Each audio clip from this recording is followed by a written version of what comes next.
आप देख रहे हैं क्वेश्चन आवर और मैं हूं आपके साथ निशी भाटिया।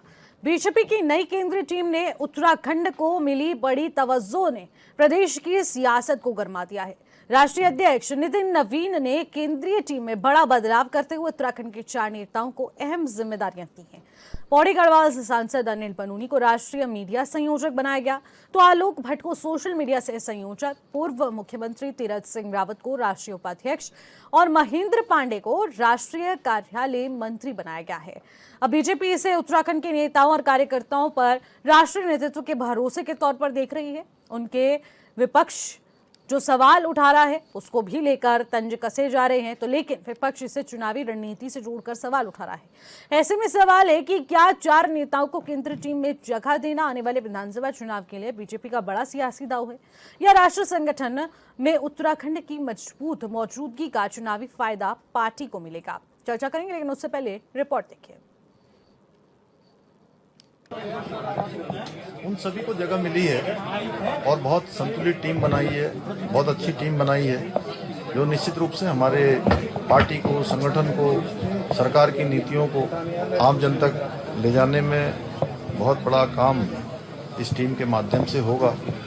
और उत्तराखंड को क्योंकि हमेशा ही जो है भारतीय जनता पार्टी के राष्ट्रीय नेतृत्व के द्वारा हमेशा बहुत ज़्यादा प्राथमिकता दी जाती है, और इस बार भी हमारे राज्य से 4 बड़े अनुभवी लोगों को इस टीम में शामिल किया गया है। मैं राष्ट्रीय नेतृत्व का बहुत आभार व्यक्त करता हूं और जिनको दायित्व मिले हैं, जिम्मेदारियां मिली हैं, उन सभी को मैं शुभकामनाएं देता हूं कि हमारे प्रदेश में भी निश्चित रूप से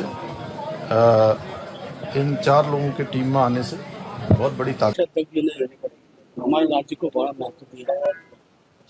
कल की टीम में हमको 4 स्थानों पर पार्टी कार्यकर्ताओं को दायित्व दिए हैं। मैं अपनी ओर से राष्ट्रीय अध्यक्ष का आभार व्यक्त करता हूं और मैं कह सकता हूं जिन भी कार्यकर्ताओं को दायित्व दिया गया है, सभी कार्यकर्ता अपने कार्यों के प्रति बहुत ही सजग हैं और राष्ट्रीय उपाध्यक्ष जैसा दायित्व हमारे पूर्व मुख्यमंत्री तीरथ सिंह रावत जी को मिला है। तो मैं कह सकता हूँ टीम में मुख्य चुनाव आ रहे हैं तो सब राजनीतिक दल अपने अपने मीटिंग कर रहे हैं, सबकी मीटिंगें हैं, कोई हमें उसमें कुछ कहने की आवश्यकता नहीं है। हमें ये कहना है कि दुष्यंत कुमार गौतम की जो यहाँ से विदाई हुई है, राहुल गांधी जी ने जब अंकिता भंडारी जी के माता पिता से मुलाकात की तो उसका परिणाम आपको दूसरे दिन देखने को मिला कि दुष्यंत कुमार गौतम की उत्तराखंड से छुट्टी हो गई।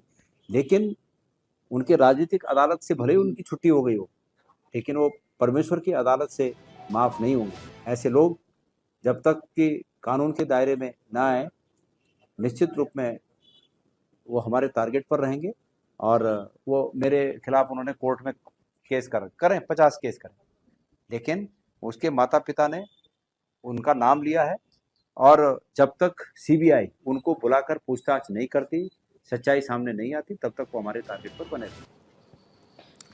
तो बीजेपी की नई टीम में उत्तराखंड का दबदबा देखने को मिल रहा है। उत्तराखंड के 4 नेताओं की जो पूरी टीम तैयार हुई है, अब वो राष्ट्र में नेतृत्व करेंगी। देखिए, समझे तो बीजेपी को इसे देखा जा रहा है कि ये बड़ा दाव है, सियासी दाव चला जा रहा है, लेकिन आखिरकार इसके जरिए वाकई में 2027 विधानसभा चुनाव में कोई एक नई रणनीति के तहत इन 4 बड़े चेहरों को जगह मिली है। आखिरकार इसके पीछे क्या है सच्चाई, इस पर भी हम लोग लगातार नजर बनाए हुए हैं। हमारे साथ कुछ खास मेहमान जुड़े हुए हैं, सीधे रुक करते हैं हमारे आज के खास पैनलिस्ट का। संजीव वर्मा भारतीय जनता पार्टी के प्रवक्ता हैं, वो भी इस वक्त हमारे साथ स्टूडियो से जुड़ चुके हैं। आशीष नौटियाल कांग्रेस पार्टी के नेता हैं, वो इस वक्त हमारे साथ वर्चुअली जुड़ चुके हैं। दीपक रावत यूकेटी के प्रवक्ता हैं, वो इस वक्त हमारे साथ स्टूडियो से जुड़े हैं। लक्ष्मी बिष्ट वरिष्ठ पत्रकार भी हमारे साथ स्टूडियो से जुड़ चुके हैं। सभी का स्वागत करूंगा और चर्चा की शुरुआत करते हैं संजीव जी आपसे। 4 बड़े चेहरे भारतीय जनता पार्टी के, लेकिन उन्हें मिलती है जगह राष्ट्र नेतृत्व में। आखिरकार उसको किस नजरिए से देखा जाए, इसके क्या मायने निकल कर आएंगे और इससे प्रदेश को कितना फायदा पहुंचेगा? देखिए, सबसे पहले तो हमारे प्रदेश से 4 चेहरों को राष्ट्रीय टीम में स्थान मिला है। मैं उन सभी को अपनी ओर से, भारतीय जनता पार्टी की ओर से और समस्त उत्तराखंड की सम्मानित जनता की ओर से उनको बधाई भी देता हूं, उनका स्वागत भी करता हूं। जिस प्रकार से हम बात करें श्रीमान अनिल बलूनी जी की, तो वो पिछले 3 बार से राष्ट्रीय मीडिया टीम का नेतृत्व कर रहे हैं। और बात करें हम तीरथ सिंह रावत जी की, पूर्व मुख्यमंत्री रहे हैं, बड़ा चेहरा है, हमारे माननीय प्रदेश अध्यक्ष भी रहे हैं और विभिन्न पदों पर और विभिन्न संगठन में विभिन्न पदों पर उन्होंने काम किया है। एक काम करने का अच्छा अनुभव है। ठीक है। टीम को राष्ट्रीय टीम बनी है। अभी मैं सोचता हूँ 2027 में भी, 2028 में भी, 2029 में भी कंटिन्यूटी में विभिन्न राज्यों में चुनाव भी है, 29 का चुनाव भी है और सभी लोग मिलजुल कर, पूरी टीम पूरे देश भर से जितने भी इसके अंदर सदस्य रखे गए हैं, जिन जिन पदों पर रखे गए हैं, वो सभी मिलजुल कर एकजुटता के साथ टीम को मजबूत करेंगे और केंद्र सरकार की योजनाओं को, राज्य सरकार की योजनाओं को जन जन तक पहुंचाने के लिए कौन कौन सी नीति उसके अंदर इख्तियार की जाए, तो इस भारतीय जनता पार्टी को एक अतिरिक्त मजबूती देने का सभी लोग काम करेंगे। और मैं सोचता हूँ भारतीय जनता पार्टी उत्तराखंड की यदि हम बात करते हैं तो आप देखिए उत्तराखंड में पिछले 3 बार से कंटिन्यूटी में लोकसभा में भारतीय जनता पार्टी का 100% नेतृत्व है। ठीक है। 5 सीटें भारतीय जनता पार्टी को मिल रही हैं। पिछली 2 बार से विधानसभाओं में लगातार भारतीय जनता पार्टी का नेतृत्व है। हम तमाम चाहे निकायों की बात करें, पंचायतों की बात करें, सहकारिता की बात करें और जहाँ जहाँ भी चुनाव होता है, भारतीय जनता पार्टी के ऊपर हमारी सम्मानित जनता अपना भरपूर आशीर्वाद दे रही है, अपना पूरा एक तरह से जनमत देने का काम करती है। और ये क्यों दे रही है उसका भी एक बड़ा कारण है। उसका बड़ा कारण क्या है? हम नफरत की राजनीति नहीं करते, हम झूठ की राजनीति नहीं करते, हम फरेब की राजनीति नहीं करते, हम शिलापट की राजनीति नहीं करते, हम धरातल की राजनीति करते हैं। जो जनता के साथ हम वायदे करते हैं उनके ऊपर हम खरा उतारने का काम करते हैं। 100% ग्राउंड पर हम लोग विकास डिलीवर जनता को करते हैं। जो भी अपने संकल्प पत्र में जनता के साथ जितने वायदे करते हैं उन तमाम वायदों को पूर्ण करने का काम करते हैं। अभी 2022 की ही हम बात कर लें तो देखें हमने अपने 95% से ज़्यादा वायदों को हमने पूर्ण करने का काम किया और हमने जनता के साथ जितने वायदे किए थे, हमने हमारे माननीय मुख्यमंत्री जी ने कहा था हमारी सरकार बनेगी सबसे पहले हम यूसीसी लेकर आएंगे, धर्मांतरण कानून हम लेके आएंगे, नकल विरोधी कानून लेके आएंगे और तमाम इंफ्रास्ट्रक्चर की हम बात करें, जो विकास की बात करें, स्वास्थ्य की बात करें, शिक्षा की बात करें, हर मोर्चे पे भारतीय जनता पार्टी नंबर 1 और सर्वश्रेष्ठ उत्तराखंड की भूमिका में हमारी सरकार है। और मैं सोचता हूँ इन सारी बातों को दृष्टिगत रखते हुए 2027 में विधानसभा चुनाव होने जा रहे हैं। यहाँ पर भी आप देखें प्रचंड बहुमत के साथ भारतीय देखने वाली बात रहेगी। देखिए संजीव वर्मा जी, एक बार पुनः 2027 में सरकार बनेगी या नहीं बनेगी, हैट्रिक लगेगी या नहीं, ये जनता डिसाइड करेगी। वक्त पर छोड़ देते हैं कि आखिरकार क्या होगा। लक्ष्मी मिश्र जी बताएंगे। लक्ष्मी जी, प्रदेश से दिल्ली में बड़ी भूमिका निभा रहे हैं 4 बड़े चेहरे। आखिरकार ये अंदरूनी राजनीति को साधने की कोशिश हो रही है या फिर वाकई में ये 4 बड़े चेहरे कहीं ना कहीं राष्ट्रीय नेतृत्व के लिए जरूरी है? निश्चित देखिए, आज से नहीं बल्कि बीजेपी सरकार जो है काफी पहले से हम लोग देखते हैं कि उत्तराखंड ने देश को बहुत महान महान हस्ती दी है। ऐसा नहीं है कि सिर्फ आज ही कुछ लोग ऐसे हैं। आप CDS विपिन रावत जी को, अजीत डोभाल जी को, ऐसे कई नाम हैं जिन्होंने अपने देश में परचम लहराया है और उत्तराखंड का नाम खास तौर पे मतलब काफ़ी चर्चाओं में है और बड़ा मतलब गर्व होता है कि हम ऐसे प्रदेश से आते हैं।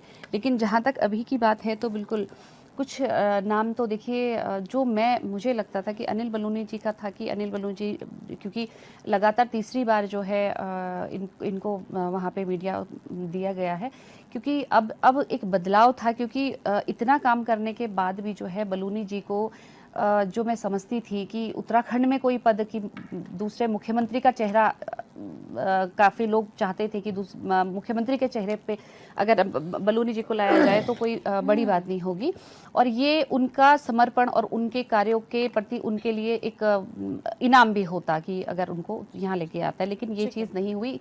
और तीरथ जी की बात हुई तो तीरथ जी को ये है कि क्योंकि देखिए आरएसएस और बीजेपी, जहाँ तक मैं समझती हूँ, आरएसएस और बीजेपी का तालमेल जो बिठाना ज़रूरी था, तो कुछ चीज़ें, कुछ कड़ियाँ उसमें भी घूम के आती हैं कि अगर तीरथ ये शुरू से आप देखते होंगे उनका बैकग्राउंड, वो संघ परिवार से आते हैं और संघ परिवार में उनको एक बड़ी जिम्मेदारी देना, उस लिहाज पे भी पार्टी को जो है, बीजेपी को जो है संघ को लेके भी चलना है, तो मैं समझती हूँ कि उसमें भी ये बड़ा कदम मैं मानती हूँ। और रही बात इतने मतलब उत्तराखंड के संगठन की, तो ऐसा नहीं है, अगर देश में किसी उत्तराखंड से कोई भी प्रतिनिधित्व कर रहा हो तो वो नो डाउट अच्छा ही जाता है उसका मैसेज। और रही बात जो उत्तराखंड की है, तो उत्तराखंड में अब बड़ी बात ये होगा कि मुख्यमंत्री का चेहरा अगर धामी जी का करते हैं, लेकिन कुछ चेहरे इसलिए भी यहाँ इसकी बात की जाती है क्योंकि एक तरफ उत्तराखंड में चुनाव होने वाले हैं और कुछ बड़े चेहरे जो है राष्ट्रीय पार्टी में हमने डाल दिए हैं, क्योंकि कहीं ना कहीं सरकार भी चाहेगी कि उत्तराखंड में जो है ज़्यादा हलचल पैदा ना हो, ज़्यादा उसकी वैसी राजनीति ना हो। तो कुछ इसके भी कुछ बिंदु हैं जो ये देखा जा रहा है कि इनको जो है कुछ लोगों को जो है राष्ट्रीय कार्यकारिणी में जगह दी गई है। यानी कि सीएम की दावेदारी रखने वाले कुछ बड़े चेहरे हैं जिनको दिल्ली सेट करने की यहाँ पर कोशिश की जा सकती है। जैसा कि मैंने आपसे सवाल किया था कि अंदरूनी राजनीति को क्या पता साधने की कोशिश की गई हो, बिल्कुल, और कहीं ना कहीं जो अंतर कलाएं चलती है, गुटबाजी चल रही हो, या फिर पदों को लेकर जो गहमा गमी का माहौल पार्टी के अंदर देखने को मिलता है, क्योंकि चुनाव नजदीक है ना, तो मान सकते हैं। हाँ, बीजेपी इस टाइम पे जो है उत्तराखंड को लेकर अस्थिर नहीं हो सकती है, तो पहले से ही सबको एक सिस्टम से जो है देखना पड़ेगा ताकि बीजेपी को जो है यहाँ से जीत जरूर मिले। ठीक है, आशीष नौटियाल जी, उत्तराखंड को हाई प्रायोरिटी पर लेते हुए यहाँ के 4 बड़े चेहरे दिल्ली में शामिल कर दिए गए हैं, राष्ट्रीय नेतृत्व करेंगे, लेकिन आखिरकार इस पर भी सवाल उठाए जा रहे हैं। विपक्ष के बहुत सारे सवाल हैं, आखिरकार क्यों सवाल उठाए जा रहे हैं? ये तो सही बात है ना कि अगर वो वहां पर राष्ट्रीय नेतृत्व करेंगे तो कहीं ना कहीं उत्तराखंड को भी इससे लाभ पहुंचेगा। निश्चित जी, सही कहा आपने, लेकिन ये भाजपा का अपना अंदरूनी मामला है। आवाज बुझी निशी जी? ठीक है, एक बार चेक करवाने की कोशिश करेंगे।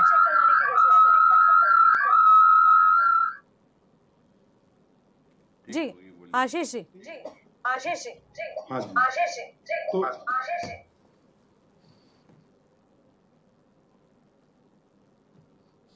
इन लोगों ने जो किया इसमें हमें बोलने का कोई मैटर नहीं है, ज्यादा बात नहीं है, लेकिन भूल रही है। ठीक है, मैं आपको एक बार फिर से रिकनेक्ट करने की कोशिश करती हूँ। तब तक मैं चाहूंगी कि ग्राफिक्स यहाँ पर लाया जाए, मैं ग्राफिक्स के जरिए समझाने की कोशिश करूंगी।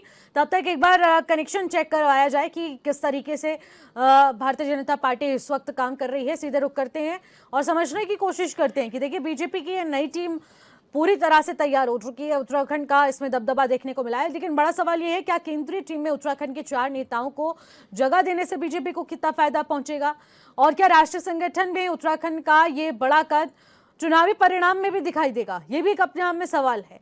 कार्यकर्ताओं को बड़ी चुनौती दी गई है, कहीं ना कहीं ऐसा माना जा रहा है कि जिम्मेदारी से ज्यादा चुनावी प्रेशर भी हो सकता है इनके कंधों पर। तो वहीं क्या संगठन में बदलाव से उत्तराखंड में बीजेपी की चुनौतियां कम होती हुई नजर आएंगी और उनको एक बेहतर तौर पर जो नेतृत्व करने का मौका मिला है?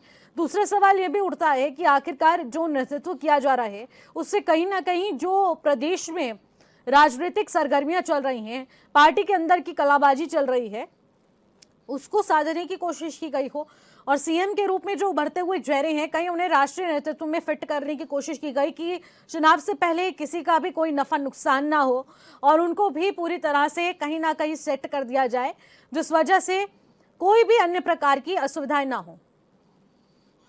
ठीक है, रुख करते हैं वापस अपने पैनलिस्ट का और आशीष नौटियाल जी का रुख करेंगे। आशीष नौटियाल जी, आखिरकार क्या मानते हैं आपकी उत्तराखंड में इन 4 नेताओं को इस टीम में जगह मिली है, उससे कितना फायदा होने वाला है बीजेपी को प्रदेश में? देखिए निशी जी, फायदा तो कुछ नहीं होना।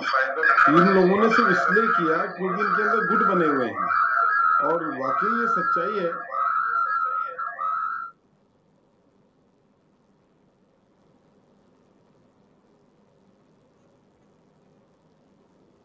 ठीक है आशीष जी, शायद आपकी आवाज क्लियरली नहीं पहुंच पा रही है, हम दूसरे गेस्ट तक पहुंचते हैं, जब तक आपका नेटवर्क कनेक्शन ठीक करवाने की कोशिश करेंगे। दीपक रावत जी, आखिरकार क्या कुछ कहना चाहेंगे? आप क्या मानते हैं कि आखिरकार इस बड़े राजनीतिक फेरबदल से क्या फायदा होने वाला है बीजेपी को? देखिए, बीजेपी को तो जो भी फायदा और नुकसान हो रहा है वो सिर्फ बीजेपी को ही होगा। इस प्रदेश को कुछ नहीं होने वाला है और ना इस प्रदेश का कुछ भला होने वाला है। आप मुझे बताइए, जो 4 आज कार्यकारिणी के सदस्य लिए, इससे यहाँ की समस्या को निदान होने वाला है, या जो इनके 5 सांसद, जो 8 सांसद है, 3 लोकसभा राज्यसभा के और 5 लोकसभा के, इनके द्वारा इस समस्या का समाधान हो सकता था? मुझे बताइए, क्या ये पलायन की समस्या का समाधान करने वाले हैं? बेरोजगारी, कानून व्यवस्था, शिक्षा, कौन सी समस्या का समाधान करने वाले हैं? ये भारतीय जनता पार्टी का आंतरिक मामला है। उन्होंने अपनी टीम में सदस्य जोड़े हैं, वो चाहे 4 सदस्य जोड़े, 40 सदस्य जोड़े, उनको अपनी राजनीति देखनी है। इससे प्रदेश का भला नहीं होने वाला है, कोई भला नहीं हो रहा है। जो मुख्य समस्या है उससे ध्यान हटकाने के लिए और भटकाने के लिए ये भारतीय जनता पार्टी के किया है। अंतरकला से भारतीय जनता पार्टी जूझ रही है। अनिल बलूनी को जिस तरह से केंद्र में भेजा गया, तीरथ सिंह रावत को जिस तरह केंद्र में भेजा गया, सभी को पता है कि भविष्य में आने वाले वो मुख्यमंत्री के चेहरे हैं। ये हम नहीं कह रहे, इसमें भारतीय जनता पार्टी के लोग कहते हैं, वो स्वयं कभी कभी खुद मानते हैं। आप मुझे बताइए, आप कानून व्यवस्था में आप राज्य छिछलधारी करता फिर रहा है। महिला उत्पीड़न में लगातार पिछले 10 वर्षों में, जब से भारतीय जनता पार्टी सत्ता में आई है, ग्राफ बढ़ा है, कम नहीं हुआ है। स्कूल बंद होने के मामले में बड़े अचरज की बात है कि स्कूल बंद होने के मामले में राष्ट्रीय स्तर में और राज्य स्तर में सबसे ज्यादा अगर स्कूल बंद हुए तो इनके कालखंड में हुए। तो आप मुझे बताइए, संगठनात्मक रूप से वो भारतीय जनता पार्टी की सेवा कर सकते हैं, पर राज्य के रूप में कोई योगदान नहीं है। इनसे ज्यादा योगदान तो जो 5 सांसद हैं और जो 3 हमारे राज्यसभा सांसद हैं, उनका कार्यकाल देख लीजिए, उनका योगदान देख लीजिए, उनकी कोई उपलब्धि बता दीजिए, उनका कोई गांव बता दीजिए। अगर ये कहीं दिखता है, अगर दिखे, तो हम तो बार बार पिछले 5 वर्षों से और पिछले 10 वर्षों से लगातार हम भारतीय जनता पार्टी से पूछ रहे हैं कि प्रधानमंत्री जी ने कहा था एक सांसद एक गांव लेगा, उसको आदर्श गांव बनाएगा। कौन से गांव बन गए भाई पिछले 10 वर्षों में? अब तक तो 10 वर्षों से 20 गांव बन जाने चाहिए थे। ये सांसदों का कार्य बता रहा हूं। इसी प्रदेश में कोई है आदर्श गांव जिसका नाम आप भी ले सकें, जिसकी विजिट आप भी कर सकें? खोखले दावे हैं, सिर्फ चुनावी वादे हैं, जुमलों की सरकार है और कुछ नहीं। तो आप बताइए, इनका संगठनात्मक रूप से आप इनका उपयोग हो सकता है, वो भारतीय जनता पार्टी का। लेकिन केंद्र में भी बीजेपी की सरकार है, बताइए ना, और राज्य में भी बीजेपी की सरकार है। अगर केंद्र नेतृत्व में हमारे प्रदेश के कुछ बड़े चेहरे शामिल होंगे, क्या करेंगे वो? तो क्या फायदा नहीं पहुंचेगा? क्या करें? कौन सा फायदा मुझे बताइए ना। क्या पलायन की समस्या का समाधान करने वाले हैं? बेरोजगारी की समस्या समाधान करने वाले हैं? किसी के नल लगवाने वाले हैं? जल कौन सी समस्या मुझे बताइए ना। वो करेंगे, सांसद करेंगे। पावर किसके पास ज्यादा है? जो भारतीय जनता पार्टी की कार्यकारिणी में सदस्य बन गए उनका, या जो सांसद है, जो हमारे यहाँ से सांसद बने हुए राज्य लोकसभा में और राज्यसभा में, पावर किसके हाथ में ज्यादा है संवैधानिक?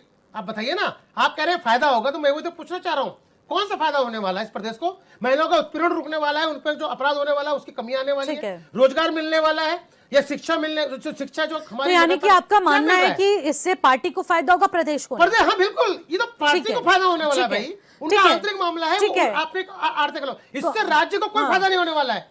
ये गलतफहमी है हम सबकी। ठीक है, कांग्रेस क्या सोच रही है इस पर भी जवाब ले लेते हैं। आशीष जी, शायद आपको आवाज मिल पा रही होगी, आवाज ठीक हो गई होगी? हाँ निशी जी, जी बताइए। देखिए निशी जी, ये जो है भारतीय जनता पार्टी ने जो भी एक अपनी टीम बनाई है, देखिए जो व्यक्ति एक सीएम का पद नहीं संभाल पाया, वो राष्ट्रीय स्तर पर कैसे संभालेगा बताएं आप? ये सिर्फ इनको ऑबलाइज करने के लिए, यहां से उत्तराखंड में चुनाव ना हारे इसलिए इनको बाहर भेजने का काम किया, बाकी इनसे कोई काम नहीं लगी है लोग। अगर जब उत्तराखंड के अंदर किस प्रकार की बयानबाजी करी तीरथ सिंह रावत जी ने, आप जानते हैं। कभी महिलाओं पर बयान दिया, कभी अन्य तरीके के बयान दिए, जिससे कि उनकी हर जगह जो है उनकी अभिनय भी, सबने बोला गलत बोल रहे हैं, सबने गलत कर रहे हैं। वो अपने बोलने की वजह से तो उत्तराखंड से गए। अब वो क्या पूरे देश में मोदी जी को हटाने के लिए जा रहे हैं? तो मुझे लगता है सिर्फ इनको सेट करने के लिए कि ये उत्तराखंड से दूर रहे। और सेम अनिल बलूनी जी का हाल है। अनिल बलूनी जी बार बार चर्चाओं में आते हैं कि सीएम बनना है। अब इससे उनको हटाने के लिए कि भैया दावेदारी ना करें, वहां पर जाएं, मीडिया संभालो भाई, पूरा देश देखना है, उनको भी यहाँ से साइड करने का काम कर रहे होंगे। तो जो हमें और बाकी फायदा उत्तराखंड को कुछ नहीं, बस फायदा ये है कि भाजपा को इससे फायदा नजर आ रहा है। और जिस प्रकार से इन्होंने अपने प्रभारी को नजरअंदाज किया या प्रभारी को कोई दायित्व नहीं दिया, इससे साफ समझ में आता है कि भारतीय जनता पार्टी ने स्वीकार कर लिया है कि दुष्यंत चौटाला ही अंकिता हत्याकांड के मुजरिम हैं। तभी तो उनको साइड केंद्र साइड करा, क्यों बताएं। तो इनका सीधे सीधे इनका जो साइलेंट, इन लोगों ठीक ने है। साइलेंटली इस बात को मान लिया है कि ये जो है प्रभारी जी जो इनके हैं, इसके आरोपी हैं। ठीक है, यानी कि आप पे कहीं ना कहीं मानते हैं कि इससे पार्टी को फायदा होगा लेकिन प्रदेश को नहीं। लेकिन आखिरकार प्रदेश की राजनीति पर इसके कितने मायने निकलकर सामने आएंगे, इस पर भी हम संजीव वर्मा जी से जवाब लेंगे। संजीव जी, जानना चाहूंगी आपसे ही कि आखिरकार क्या ऐसा करने से यूके बीजेपी में जो गुटबाजी थी उसको साधने की कोशिश की गई है कि 4 बड़े चेहरे हैं जो कि सीएम की दावेदारी रख सकते हैं, उनको सीधे दिल्ली की टीम में शिफ्ट कर लेते हैं, जिससे कि यहाँ का बिल्कुल क्लियर हो जाए कॉन्सेप्ट और 2027 विधानसभा चुनाव में बिना गुटबाजी के चुनाव लड़ा जाए, चेहरा बिल्कुल स्पष्ट हो। निशी जी, कौन देता है आपको ऐसे जनता के सवाल है जो मैं आपसे ऐसे- पूछ लेती हूँ, आप कंफ्यूजन क्लियर कर देंगे वरना लक्ष्मी बेस जी कंफ्यूजन क्लियर करेंगी। ये ऐसे नुक्ते आप कहाँ से लेके आते हैं? ये सब चीजें जो है ना, कांग्रेसियों के दिमाग की उपज होती हैं। बाकी धरातल पे इस प्रकार का ये तो फिलहाल कुछ भी जनता नहीं। और मेरी खुद की साझेदारी है, कांग्रेसी कोई भी नहीं है इसमें। नहीं सुनिए। हाँ, निशी जी, देखिए, सरकार बेहतरीन काम कर रही है और संगठन बेहतरीन काम कर रहा है। नित नए हर वर्गों से लोग भारतीय जनता पार्टी की सदस्यता ग्रहण कर रहे हैं। कांग्रेस का सुपड़ा साफ हो रहा है और भारतीय जनता पार्टी का परिवार दिनों दिन उन्नत हो रहा है, आगे बढ़ रहा है। उसमें नित नए लोग भारतीय जनता पार्टी की सदस्यता ग्रहण कर रहे हैं। क्यों कर रहे हैं? उसका आधार तो होना चाहिए ना, और आधार ये है कि लोग भारतीय जनता पार्टी की नीतियों से, नियत से और उनके द्वारा किए हुए कार्यों से, और जो उनकी सोच, भारतीय जनता पार्टी की जो सोच, एक पॉजिटिव सोच के साथ हम लोग काम करते हैं, उसके साथ लोग जुड़ना चाहते हैं। वही आप कांग्रेस पार्टी को देखें, क्योंकि यहाँ पे 2 बड़े दल हैं। कांग्रेस यहाँ विपक्ष में है, भारतीय जनता पार्टी सत्ता में है। तो कांग्रेस के पास जब उनसे बात करी जाती है तो वो कभी भी कोई पॉजिटिव बात करते नहीं, कभी भी ये नहीं कहते कि उत्तराखंड की बेहतरी के लिए ये काम होना चाहिए, ये हमारा सुझाव है। वो कभी नहीं बोलेंगे। वो ये बोलेंगे चौथी अर्थव्यवस्था जो भारत की बन रही है, ये गड्ढे में गिरती हुई अर्थव्यवस्था है। वो हर चीज़ में जो 2 लाख करोड़ रुपए की जहाँ उत्तराखंड में योजना परियोजनाएं चल रही, वो कहते हैं यहाँ तो विकास हो ही नहीं रहा, दिखाई नहीं देता। अब भैया आप आंखों पे टीन का चश्मा लगा के घूमते रहोगे तो वो तो आपकी सोनिया माता और राहुल बाबा ही आपके वो चश्मे हटा सकते हैं, ठीक है ना? या और वोट देना है जनता ने, आपने तो देना नहीं। आप कुछ भी बोलते रहे, आपको विकास दिखे या ना दिखे, लेकिन जनता को लगातार विकास दिख रहा है, ठीक है। और जनता लगातार भारतीय जनता पार्टी की ओर आकर्षित हो रही है। और निशित जी, अभी एक बहुत बड़ी चर्चा, परिचर्चा पूरे देश भर में हो रही है। अभी यूपीए और एनडीए की जो हमारी गवर्नमेंट है, उसका एक बहुत बड़ा एक एनालिसिस हुआ है, और उस एनालिसिस में कुछ बिंदु रखे गए। उसमें आतंकवाद का बिंदु था, उसमें भ्रष्टाचार का था, उसमें घोटालों का था, उसमें जो एक जिम्मेदारी, ये कई सारी चीजें इस तरह की ठीक रखी है। गई, तो उसमें तमाम पहलू पर जो यूपीए की गवर्नमेंट है वो फेल हुई है, और भारतीय जनता पार्टी नीत जो हमारी एनडीए की गवर्नमेंट है उसमें लगातार, हम चाहे विकास की बात करें, हम चाहे डेवलपमेंट की ठीक है। बात करें, तो डेवलपमेंट में आप देखें पिछले 70 साल बनाम 12 साल जितने डेवलपमेंट 70 साल में इन्होंने किया होगा, हमने 12 साल में उसका 4 गुना 5 गुना डेवलपमेंट किया, जो धरातल पर दिखाई दे रहा। हम चाहे एयरपोर्ट की बात करें, यूनिवर्सिटीज की बात करें, मेडिकल कॉलेज लेकिन की सवाल बात तो ये करें, भी बन रहा है ना एम्स की बात कि आखिरकार करें, 4 बड़े चेहरों को रोड्स जब की बात दिल्ली करें, भेजा गया है राष्ट्र नेतृत्व करने एक्सप्रेस के लिए, हाईवेज की बात करें जी, संजीव जी, कहा जा रहा है कि 4 बड़े चेहरों को दिल्ली सेट तो करने की कोशिश कर ली गई, लेकिन दुष्यंत गौतम तो इस लिस्ट से बाहर ही कर दिए गए। आखिरकार ऐसा क्यों? निश्चित जी, देखिए, संगठन हमेशा बनता है, संगठन में कुछ चेहरे आते हैं, कुछ चेहरे दूसरी जगह उनको जिम्मेदारी दी जाती है। कांग्रेस तो ये क्रेडिट ले रही है। कांग्रेस कहना है कि अंकिता भंडारी प्रकरण के बाद दुष्यंत गौतम का वीआईपी में नाम शामिल आने के बाद ऐसे कयास लगाए जा रहे थे, लेकिन उसके बाद जब राहुल गांधी द्वारा उनके माता पिता से बातचीत की गई, उसके बाद कहीं ना कहीं केंद्र को भी लगा कि दुष्यंत गौतम को अगर राष्ट्रीय नेतृत्व में शामिल किया गया तो कहीं ना कहीं सवाल जरूर उठेंगे, तो उन्हें साइडलाइन ही कर दिया गया। अरे देखिए निश्चित जी, ये दिमागी नक्सल है। फिर आप नक्सलवाद पे आ गए। हाँ, ये दिमागी नक्सल है, अर्बन कहाँ से नक्सल सीख कर है। आते हैं आप ऐसे शब्द? इनके संजीव जी, कल की डिबेट में भी आप नक्सलवाद पे आ गए थे। इनके दिमाग में जो है ना केवल और केवल फतूरी घूमता है। इनको न डेवलपमेंट से कोई मतलब है, न इनको आत्मनिर्भर उत्तराखंड से मतलब है, न सर्वश्रेष्ठ उत्तराखंड से कोई मतलब है। इनको केवल आशीष नोटियाल जी, आखिरकार कांग्रेस ने आरोप क्यों लगाया अराजकता करने कि कहीं ना कहीं दुष्यंत गौतम को इस लिस्ट में शामिल ना करने के पीछे राहुल गांधी जो अंकिता भंडारी के माता पिता से मिले हैं, उसका कहीं ना कहीं परिणाम है? देखो निशी जी, आज भी अंकिता के माता पिता अगर बार बार सब जगह मिलने जा रहे हैं और मिल रहे हैं, तो यानी कुछ ना कुछ तो गड़बड़ है। सरकार का दबाव इतना है, सरकार के दबाव में जो भी काम हुआ, सही आरोपी नहीं पकड़े जा रहे हैं, जांचें चल रही हैं। अभी मेरे भाई बोल रहे थे पुलवामा, पहलगामा, शायद इन आतंकवादी घटनाओं पर भी चर्चा हुई होगी। जब आतंकवाद पे आप लोगों ने चर्चा की, आपने देखा अभी बोफोर्स मामले में कांग्रेस को बरी कर दिया गया, उसपे कोयला घोटाले का जो उन्होंने आरोप लगाया था उसमें कांग्रेस को बरी कर दिया गया। तो झूठे लोग हैं, आरोप लगाने में क्या जाता है, किसी भी आरोप लगा दो, जब जांच होती है पता लगता है वो कोई आरोप ही नहीं था। तो भारतीय जनता पार्टी के चेहरे को सबने देखा है। और जहां तक आप बोल रहे हैं हम क्यों बोल रहे हैं, अरे ये तो जग जाहिर है। आज एक बात है, तीरथ सिंह रावत जी जो उत्तराखंड नहीं संभाल पाए, उत्तराखंड में अपने बयानबाजियों में बार फंस गए, अगर उनको देश का नेतृत्व करने भेजोगे तो क्या होगा? और ठीक है, जो भी होगा, इनका जाने का समय आ गया। तो इन्होंने ऐसे ऐसे लोगों को पद दिए हैं, जो और ऐसे पद दिए हैं कि जो इनको जो और डुबाने का काम करेंगे। लेकिन आपको ऐसा क्यों लगता है कि वो डिजर्विंग नहीं है? तीरथ सिंह रावत का आपने नाम लिया है। ये तो भाजपा को लगता है, हमें क्या लगता है, हमें बाद में लगता है, इनको पहले लगता है, क्योंकि इन्होंने मुख्यमंत्री हटा दिया, इन्होंने ही बनाया, इन्होंने ही हटा दिया, तो इनको ही लगता है कि वो डिजर्व नहीं करते हैं सीएम, तभी तो हटाया आपने, नहीं तो क्यों हटाया बताएं? और कह रहे हैं बहुत बेहतरीन काम कर रहे हैं, बहुत बेहतरीन काम कर रहे हैं। हरीश रावत जी अपने घर में हैं, आराम कर रहे हैं, आप चाहें तो मिलने चले जाना दिल्ली में, आपको इच्छा कर रही तो आप दिल्ली मिलने जा रहे, दिल्ली भी जा सकते हैं आप, अच्छी बात है, आप सम्मान करते हैं और उनका आपको इतना सम्मान है, आप मिलने जाएं, अच्छी बात है, मिलते जाते हैं, सीएम साहब भी जाते हैं, आप भी जाएं, कोई दिक्कत नहीं है।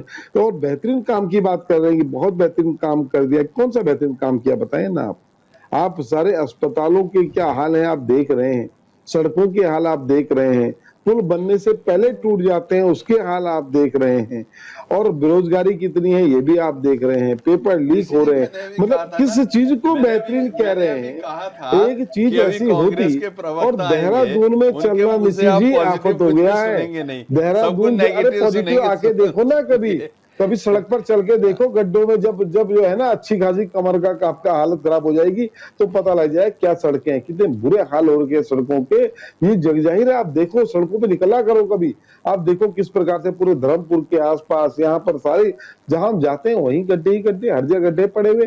तो भारतीय जनता पार्टी खूब गड्ढा है एक अपने आप में, जिसने देश को गड्ढे में डालने का काम किया है। निश्चित जनता समझ रही है, देख रही है। और ये कार्यकारिणी तो ठीक है, अनिल बलूनी जी के बारे में कभी परसों ही 4-5 दिन पहले चर्चा हो रही थी। एक व्यक्ति था, बड़ी तारीफ कर रहा था, अनिल बलूनी जी बहुत अच्छे आदमी है, और जो भी 4-5 दिन पहले बात हुई कहा यार अब तो सीधे मुंह बात भी करने को राजी नहीं है। तो वक्त बदलते हैं, आदमी को घमंड हो जाता है कि उन्होंने कहा भैया मैं सांसद बन गया। अरे सांसद अभी कुछ टाइम पहले तक मोदी मैजिक चल रहा था, और वही मोदी जी के कारण, जिसके कारण आप जीतते थे ना, आज उन्हीं के कारण आप सब लोग हारोगे, क्योंकि आपने पार्टी को नहीं बनाया, आपने सिर्फ एक व्यक्ति को बनाया, मोदी, बस मोदी। और आज मोदी की इमेज बहुत खराब हो चुकी है। आप देखिए किस तरह से मोदी की इमेज कई % नीचे गिर गई है। आप सोशल मीडिया में भी अगर निशी जी कभी भारतीय जनता पार्टी का पेज खोलकर देखना और इनकी पोस्टों को देखना, किस प्रकार की गालियां खा रहे हैं ये लोग। तो ये तो हर जगह गालियां खा रहे हैं। अब तो जिसको देखो वो बोलता है यार ये भाजपा नहीं चाहिए। लेकिन तो आप स्थिति जैसा बहुत बोल खराब रहे है। हैं कि बीजेपी कमेंट सेक्शन में चाहे हजारों गालियां खा रही हो, लेकिन क्या ये गालियां खाने का जो परिणाम मिलेगा वो सीधा कांग्रेस को ही मिलेगा, ऐसा आप मान सकते हैं? देखिए दो ही तो पार्टियां, और पार्टी है कौन? आप बीजेपी और कांग्रेस दो ही तो पार्टी हैं जो देश को चला सकती हैं और जानती हैं ना। पता 2 सीट लाकर हम उस पे घुस जाएंगे, इस पे घुस अच्छा। जाएंगे तो होगा नहीं भाई। देखो पार्टियां ही है। दो हैं देश के अंदर आज की डेट पे, तो इन दोनों से एक को आना है। अब लाइन उसको देख लाइन लिया में तो यूकेडी भी है, कांग्रेस का कार्यकाल भी अच्छी भली बात भांति है। देखा गया है, बीजेपी का कार्यकाल भी भली भांति देख लिया गया है। तो ऐसा कैसे समझा जा सकता है शुभकामनाएं कि हैं। बीजेपी अगर गालियां खा रही है यूकेडी तो को वो क्रेडिट शुभकामनाएं जाएगा हैं। कांग्रेस के पास?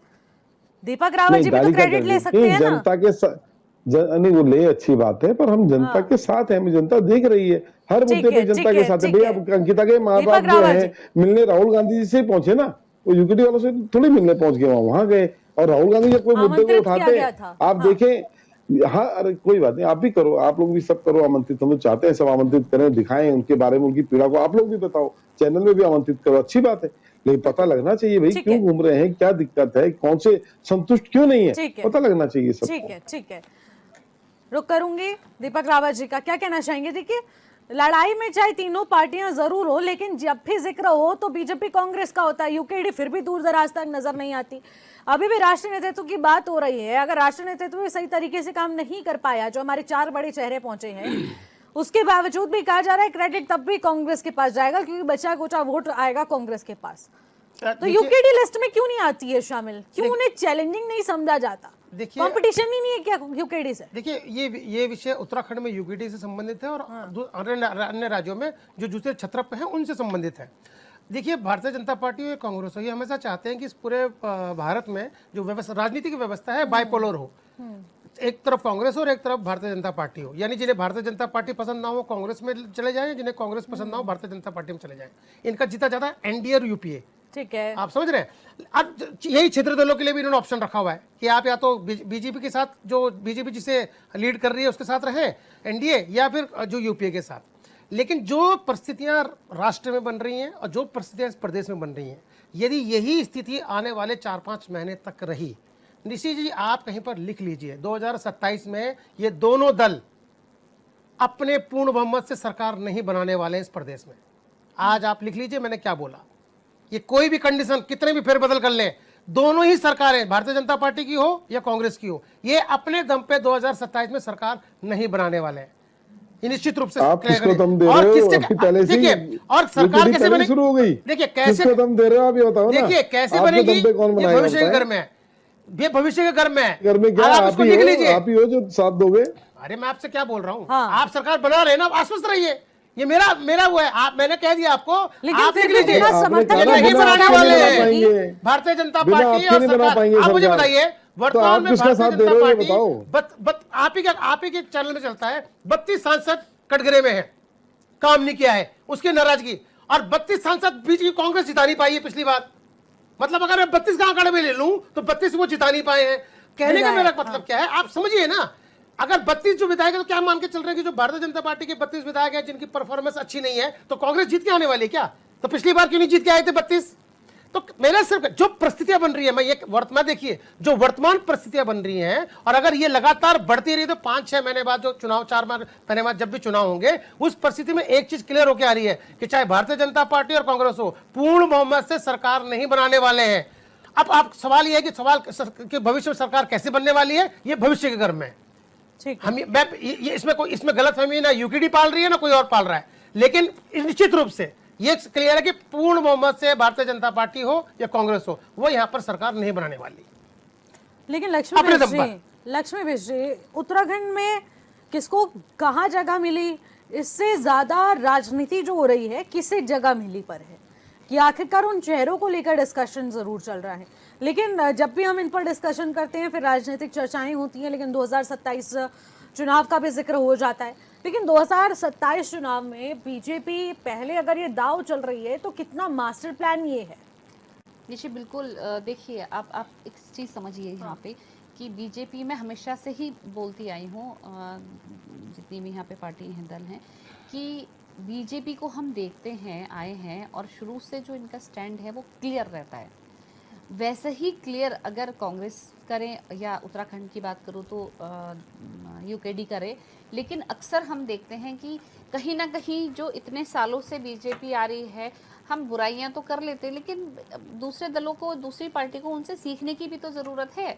भाई अगर हमारे यहाँ हम लोग क्यों उस चीज़ पे मंथन करें ना कि क्यों कांग्रेस पीछे रह रही है या यूकेडी आज तक क्यों नहीं आ पा रही है, तो उन चीज़ों पे अगर जिस दिन पार्टी यहाँ पे जो और पार्टी है वो मंथन करेगी तो ज़रूर से और मैं तो कहूँगी कि सीखने में कोई बुराई नहीं है, चाहे वो कोई भी पार्टी हो, कोई भी नेता हो, कोई भी लोग हो, उनसे सीखने में कोई बुराई नहीं है। बीजेपी ने अभी से अपना स्टैंड क्लियर कर दिया, उन्होंने अभी से ये बना दिया कि भाई मुख्यमंत्री का चेहरा अगर उत्तराखंड में बनाते हैं तो हम इसको बनाएंगे, और जो सीनियर लीडर्स हैं उनको हम कहाँ पे उनको सेटल करना है या कहाँ पे, उन्होंने पहले से ही चुनाव से पहले से ही हो गया कि भाई किसको सांसद बना के भेजना है, क्योंकि उत्तराखंड की जो राजनीति है, बड़े बड़े कद्दावर नेता है बीजेपी में। यहाँ पे कुछ लोग कांग्रेस से आए हैं, तो वो जो एक बैलेंसिंग जो चीज़ होती है तो वो बीजेपी वाले समझ रहे हैं। लेकिन मैं हमेशा ही चाहूँगी कि देखिए, मैं हमेशा एक मजबूत विपक्ष के बात करती हूँ कि एक विपक्ष भी रहे तो वो मजबूत रहे। बिल्कुल, अगर कांग्रेस उत्तराखंड में जीत के आती है तो अपनी सत्ता रहे, लेकिन इस तरीके के जिस तरीके से चल रही है इस टाइम पे, तो वो बहुत मुश्किल हो जाता है। हाँ, हम मतलब स्थानीय निवासी अगर कि हम लोग जन मुद्दों को उठाएं तो बहुत चीज़ें हैं उठाने के लिए यहाँ पे उत्तराखंड में, कमी किसी चीज़ की नहीं है। हर जगह कुछ ना कुछ बीजेपी भी परफेक्ट नहीं है, लेकिन उस लेवल पे कहाँ तक लेके जा रही है या वहाँ तक क्या सीख रहे हैं, जनता के बीच आप कितनी गहरी पकड़ बना रहे हो, ये बड़ी डिपेंड करती है। और आज मैंने पहले भी बोला है, हमेशा यही बोलूँगी कि आज का जो जनरेशन है, आज के जो लोग हैं, वो बहुत अवेयर है। वो वाली नहीं है कि आप बीजेपी की अगर मोदी लहर है तो आप चले गए, या कोई और कांग्रेस की लहर तो उसमें बह गए, लेकिन नहीं होगा। इंसान देख रहा है, पढ़ा लिखा युवा है, पढ़े लिखे लोग हैं आज के दौर में, तो उत्तराखंड देख रहा है। तो उत्तराखंड को अब अगर इस टाइम पे जो मैंने बोला कि निर्णायक चुनाव ये होगा कि ये तो बीजेपी टोटली बहुत ज़्यादा स्ट्रांग हो जाएगी, और अगर बीजेपी इस टाइम नहीं आती है तो कांग्रेस इसमें जीत ला सकती है। देखो, तो यानी कहीं ना कहीं जैसा कि आशीष नौटियाल जी कह रहे थे कि अगर बीजेपी नहीं जीतती तो क्रेडिट कहीं ना कहीं आ जाएगा कांग्रेस के पास, क्योंकि वोट इधर से उधर ही घूमेंगे। जहां पर बीजेपी अगर ऊपर है तो कांग्रेस डाउन, कांग्रेस ऊंची है तो बीजेपी डाउन, इन दोनों के बीच ही कंपटीशन देखने को मिलेगा। नहीं, एक चीज और बताऊंगी, ऐसा ये चीज भी गलतफहमी है कि यूकेडी भी कहीं अगर यूकेडी सही है तो स्थानीय लोगों का जो, तो पहाड़ का जो दर्द है मैं बताऊं तो वो यूकेडी के लिए होता है, लोगों के लिए यूकेडी। लेकिन यूकेडी में जो अस्थिरता है, जो अभी भी हम लोग देखते हैं कि जो चीजें चल रही है, अगर वो रुक जाए तो कुछ सीटें यूकेडी लेके आएंगे, ये जरूर है। ठीक है, एक फाइनल कमेंट ले लेते हैं। संजीव वर्मा जी, आपसे फाइनल कमेंट लेना चाहूंगी और ये चीज जानना चाहूंगी कि अनिल बलूनी को यहाँ सब मुख्यमंत्री के चेहरे के रूप में देख रहे हैं, सीएम धामी को भी देख लिया है, लेकिन अनिल बलूनी को मौका देने की जरूरत थी, लेकिन उनको राष्ट्रीय नेतृत्व में सेट कर दिया गया। क्या इसी के पीछे की वजह है कि मुख्यमंत्री धामी के नाम पर ही चुनाव लड़ा जाए और अंतर कलह जो चल रही है, गुटबाजी चल रही थी, उसको कहीं ना कहीं समाप्त किया जाए चुनाव से पहले? निश्चित देखिए, सबसे पहली बात तो ये है कि भारतीय जनता पार्टी में किसी भी प्रकार की कोई अंतर्कलह नहीं। ये आप कांग्रेस का जो एक सेट वाक्य है उसको आप केवल और केवल दोहरा रही हैं। बाकी अनिल सवाल पूछा है मैंने, आप मुझे सीधा जवाब बाकी अनिल बलूनी जी हमारे राष्ट्रीय मीडिया प्रभारी का शानदार काम उन्होंने पिछले 2 ठीक है। कार्यकाल में किया है और तीसरी बार भी हमारे राष्ट्रीय नेतृत्व ने उनके ऊपर भरोसा जताया है, विश्वास जताया है और ये उत्तराखंड का गौरव है कि हमारे उत्तराखंड से मीडिया का राष्ट्रीय टीम में एक महत्वपूर्ण ठीक है। जिम्मेदारी अनिल बलूनी जी निभा रहे हैं। तो ठीक है। इस मैं सोचता हूँ ये उत्तराखंड के लिए एक बहुत गर्व का विषय भी है और ये कांग्रेस पार्टी ये इनके पास न बोलने के लिए कुछ है, अपनी टीम तो ये लोग final comment पिछले चल रहा 3 है, साल छोटा, बना नहीं हाँ। पाए ये और अभी 1 साल बीतने के बाद अपने जैसे कैसे करके अपनी टीम बनाते हैं ठीक है। और उसके बाद इतनी सरफुटबल इनके बड़े नेता हरीश रावत जी कोप भवन में बैठे हैं, उनकी सुध लेने वाला भी इनके पास कोई नहीं। ठीक है, ठीक है। आशीष नौटियाल जी, आशीष नौटियाल जी, इनको एक तो राज्य कई चेहरे वाली इनको राजनीति संतों चल रही है, में- लेकिन संतों में 2027 का आतंकवादी लक्ष्य दिखाई कैसे पार देते पाया हैं। जाएगा? क्योंकि बीजेपी में निश्चित गुटबाजी है तो आप में 2027 भी का- कहीं ना कहीं सीटों को लेकर गहमागहमी चल रही है। अरे ये सब छोटी मोटी बातें चलती सवाल रहती उठ रहे हैं, एक निश्चित सीट जी। पर 4 दावेदार जब उतर रहे हैं, जनता, अरे अच्छी बात है, 4 क्या 40 होंगे, 40 भी होंगे, लेकिन ऐसी उनको बात थोड़ी खुश है। करना बड़ी एक बहुत बड़ा पार्टी है, चैलेंज हो जाएगा।